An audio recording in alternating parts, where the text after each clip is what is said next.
नमस्कार। आज वीडियो रे आज आपको स्क्रीन स्टैंड कौन स्क्रीन स्टैंड हूँ आम जो नदी बाली संग्रह करता सी सब जगार सामान परिमाण एका प्रकार मिल न था तेणु आम कौन होता है ना से बड़ बड़ पत्थर किसी रही था से पत्थर को आम कौन करूँ ना गोटे मेसीन साहाय्य आम अलग कर जहाँ को आम कहे स्क्रीन स्टैंड।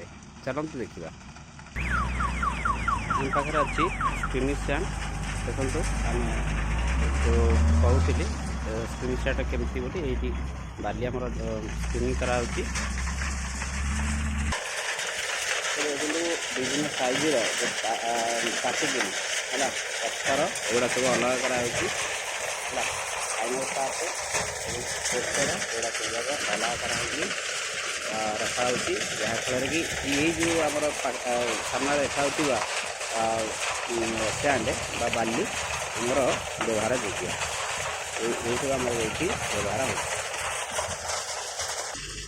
ये थिला आज वीडियो स्क्रीन स्टैंड बाबद यदि आप वीडियो को पसंद करते तेरे लाइक शेयर सब्सक्राइब करदे।